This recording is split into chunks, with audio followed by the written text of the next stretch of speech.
मोर गुरु बाबा के संदेश आए हैं। मोर गुरु बाबा के संदेश आए हैं। मोर गुरु बाबा के संदेश आए हैं। मोर गुरु बाबा के संदेश आए हैं।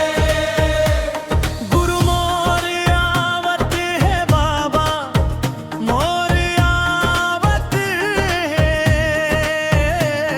ये बात ल सुन के खुशी छाए है। मोर गुरु बाबा के संदेश आए हैं। मोर गुरु बाबा के संदेश आए हैं।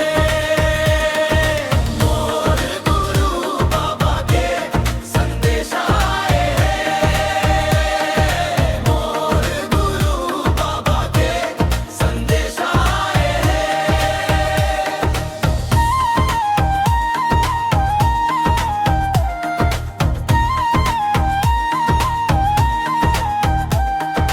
सत्य के दिया जला के संगी, घोर अंधियारी भगाए हैं। मन खे एक है कहीं के, भेद नहीं है बताए हैं।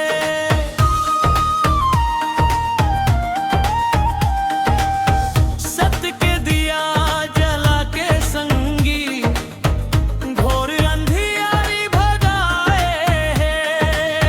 मन खे एक है कहीं के, भेद नहीं है कुछ बताए हैं। ना जात पात है, ना ऊंच नीच है, ना भेदभाव है, ना छुआछूत है। गुरु सबला गले लगाए हैं। मोर गुरु बाबा के संदेश आए हैं। मोर गुरु बाबा के संदेश आए हैं। मोर गुरु बाबा के संदेश आए हैं। मोर गुरु बाबा के संदेश आए हैं।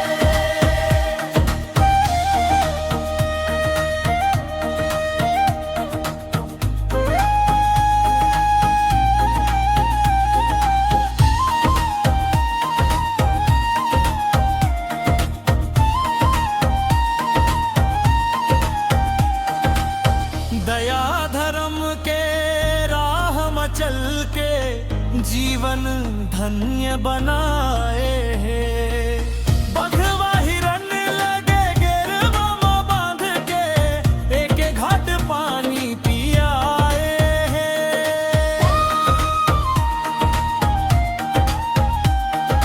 दया धर्म के राह में चल के जीवन धन्य बनाए हैं।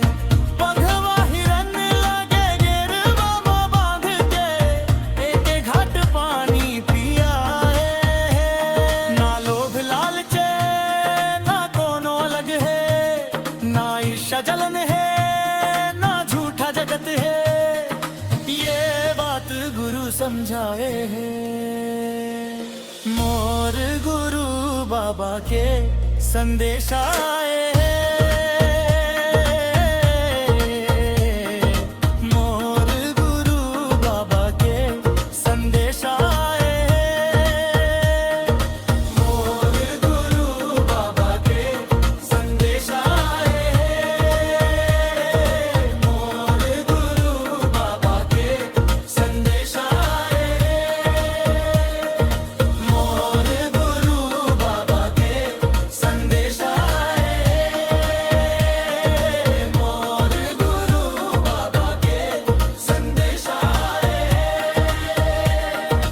मोर गुरु बाबा के संदेश आए हैं।